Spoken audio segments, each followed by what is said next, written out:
శ్రీ గురుభ్యో నమః. హరి ఓం. ఇప్పుడు మనం చెప్పుకునేటువంటి అంశం ఏమిటి అంటే అండి, చైత్ర బహుళ ఏకాదశి.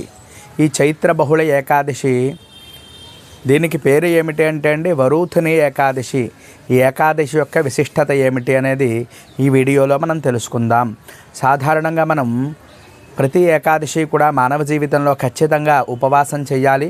అది ఎందువల్ల చేయాలి అనేది మనకి పద్మపురాణంలో కానీ భవిష్యోత్తర పురాణంలో కానీ మరి చెప్పబడుతోంది.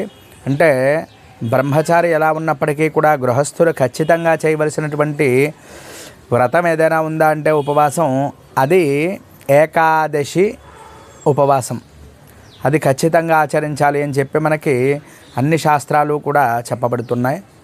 అలాగే ఈ ఏకాదశి రోజు వరూధిని ఏకాదశి అంటే ఏమిటి అంటే అండి, వరూధిని ఏకాదశి అనేది మనకి చైత్రమాసంలో అమావాస్యకి అంటే కృష్ణపక్షంలో వచ్చేటువంటి ఏకాదశిని వరూధిని ఏకాదశి అంటారు. దీని యొక్క విశిష్టత ఏమిటి, ఏకాదశి ఎందువల్ల చేయాలి అనేది, దీనికి కథ ఏముంది అనేది ఇప్పుడు చూద్దాం. వరూధిని అంటే రక్షణ ఇచ్చేది అనేటువంటి అర్థం. అంటే మనల్ని రక్షించేది ఈ వరూధిని ఏకాదశి అనేటువంటి అర్థం వస్తుంది.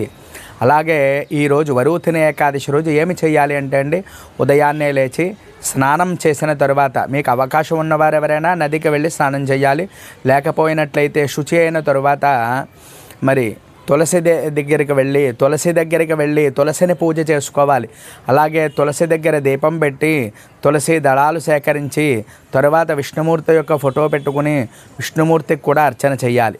అలాగే ఆ రోజు పూర్తిగా ఉపవాసం చేయాలి. మీ ఆహార నియమాలన్నీ కూడా మీ ఆరోగ్య స్థితిని బట్టి పాటించండి. మరి ఉండలేని వారు, ఉపవాసం చేయలేని వారు ఎవరైనా ఉన్నట్లయితే పలహారం, పళ్ళు మొదలైనటువంటివి స్వీకరించండి. లేనివారు మామూలుగా ఉండండి. అలాగే ద్వాదశి పారణ చెయ్యాలి. ఈ విధంగా చేసి ఏకాదశి ఉపవాసాన్ని ఖచ్చితంగా పాటించాలి ప్రతి ఒక్కరూ కూడా.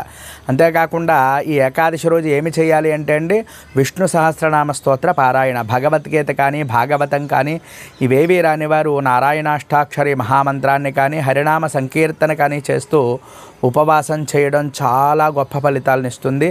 అలాగే ఇంకా ఏం చేయాలి అంటే మరి రాత్రి జాగరణ చేయాలండి.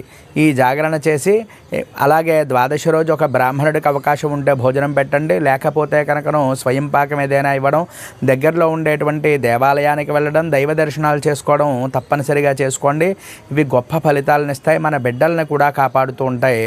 పూర్వం ఈ యొక్క ఏకాదశికి వ్రతానికి ఒక సంబంధించినటువంటి కథ ఒకటి ఉంది. అది నేను ఇప్పుడు మీకు చెప్తాను, ఖచ్చితంగా వినండి. పూర్వం మాంధాత మహారాజు అనేటువంటి ఒక ఆయన గొప్ప రాజు అండి. ఈయన ఇక్ష్వాకు వంశానికి చెందినటువంటి మహారాజు. ఈయన ధర్మపరుడు, ధర్మంగా రాజ్య ప్రజలందరినీ కూడా పరిపాలన చేస్తూ ఉండేవాడు. ఈయన ధర్మ మార్గంలో నడవడమే కాకుండా ప్రజలందరినీ కూడా ధర్మ మార్గంలో నడిపిస్తూ అనేకమైనటువంటి యజ్ఞాలు, యాగాలన్నీ కూడా చేస్తూ ఉండేవాడు. విపరీతమైనటువంటి దాన ధర్మాలన్నీ కూడా చేస్తూ ఆనందంగా జీవితాన్నంతా కూడా గడిపేవాడు. ఒకసారి తన రాజ్య పరిపాలనంతా కూడా తన కుమారులకు అప్పగించి అడవికి వెళ్ళి శ్రీ మహావిష్ణువుని తపస్సు చెయ్యాలి అని చెప్పి ధ్యానం చేసుకుని అలాగే అడవికి వెళ్ళి ఒక పవిత్రమైనటువంటి స్థలంలో కూర్చొని శ్రీ మహావిష్ణువు యొక్క ధ్యానంలో నిమగ్నమయ్యాడు. అతడు ఆ తపస్సులో ఉండగా రాత్రి వేళలో గాఢమైనటువంటి తపస్సులో ఉన్నటువంటి సమయంలో ఒక అడవి ఎలుగుబంటి ఒకటి వచ్చి దాడి చేసింది. అయినప్పటికీ కూడా తనని తాను రక్షించుకోవడానికి కూడా తను ప్రయత్నం చేయలేదు. ఎందువల్ల అంటే శ్రీ మహావిష్ణువు యొక్క ధ్యానంలో లీనమైపోయాడు కాబట్టి. ఆ ఎలుగుబంటి తన కాలి భాగాన్ని కొరికి తీసుకువెళ్ళిపోయింది. అయినా మహారాజు ధ్యానం నుంచి లేవలేదు. కొంతకాలానికి తన శరీరం అంతా కూడా పూర్తిగా పాడైపోయిందండి. పూర్తయిపోయేటప్పటికీ ఆ శరీరాన్ని చూసుకుని మహారాజు చాలా బాధపడ్డాడు. కానీ భగవంతుడి మీద విశ్వాసాన్ని మాత్రం కోల్పోలేదు. శ్రీ మహావిష్ణువు ఏదో విధంగా కాపాడుతాడు అనేటువంటి భక్తి, విశ్వాసంతోనే ఉన్నాడు ఈ మహారాజు. ఆ సమయంలో శ్రీ మహావిష్ణువు ప్రత్యక్షమయ్యాడు ఈ రాజుకి. వెంటనే ఈ యొక్క రాజుగారు ఆ మహావిష్ణువుకి భక్తితో నమస్కారం చేశాడు. నమస్కారం చేసి తన దుస్థితి కోసం ఈ విధంగా వివరించేట. అప్పుడు శ్రీ మహావిష్ణువు ఇలా అన్నాడు, నువ్వు గత జన్మల్లో చేసినటువంటి పాపాల వల్ల ఈ బాధ అంతా కూడా అనుభవిస్తున్నావు. నువ్వు చేసే ఈ పవిత్రమైనటువంటి వ్రతం ద్వారా ఆ పాపాలన్నీ కూడా, గత జన్మలో చేసినటువంటి పాపాలన్నీ కూడా నీకు తొలగిపోతాయి. అప్పుడు శ్రీ మహావిష్ణువు ఈ రాజుకి వరూధిని ఏకాదశి వ్రతం కోసం వివరిస్తాడు. అప్పుడు శ్రీ మహావిష్ణువు వివరించిన దానిని బట్టి ఈ వరూధిని ఏకాదశి వ్రతాన్ని చేసి గత జన్మలో చేసినటువంటి పాపాలన్నీ కూడా తొలగించుకుని భక్తి శ్రద్ధలతో శ్రీ మహావిష్ణువు ఈ యొక్క వరూధిని ఏకాదశి రోజు మహావిష్ణువుని పూజ చేశాడు మాంధాత మహారాజు. ద్వాదశి రోజు పారణ చేశాడు.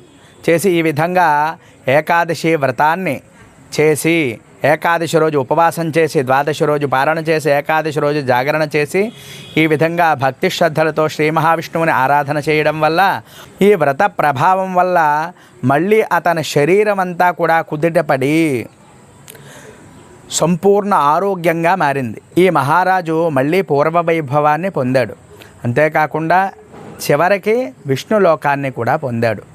అంత అద్భుతమైనటువంటిది ఈ యొక్క వరూధిని ఏకాదశి. ప్రతి ఒక్కరూ కూడా ఈ ఏకాదశి వ్రతాన్ని మీరు చేయడమే కాదు, మన పిల్లల చేత కూడా, వాళ్ళు ఉపవాసం ఉండలేకపోవచ్చు, వాళ్ళ చేత కూడా కనీసం ఈ నారాయణాష్టాక్షరి మహామంత్రం ఇలాంటివి జపం చేసే విధంగా వారికి కూడా ఒక 10 నిమిషాలు 5 నిమిషాలు కూడా అలవాటు చేసినట్లయితే ఈ శ్రీ మహావిష్ణువు యొక్క అనుగ్రహం వారికి కూడా కలుగుతుంది. గమనించగలరు. మన ధర్మాన్ని మనమే కాపాడుకోవాలి. అందువల్ల ప్రతి ఒక్కరూ కూడా ఈ యొక్క ఏకాదశి వ్రతాన్ని ఆచరించి శ్రీ మహావిష్ణువు యొక్క అనుగ్రహం పొందగలరు. అలాగే ఈ వీడియో మీకు నచ్చినట్లయితే లైక్ చేయండి, కామెంట్ చేయండి. ఇంకా ఎవరికైనా ఉపయోగపడుతుంది అంటే తప్పక షేర్ చేయండి. ఇంకా ఎవరైనా మన ఛానల్ సబ్స్క్రైబ్ చేయకపోతే తప్పక సబ్స్క్రైబ్ చేయండి. హరి ఓం తత్సతు. స్వస్తి.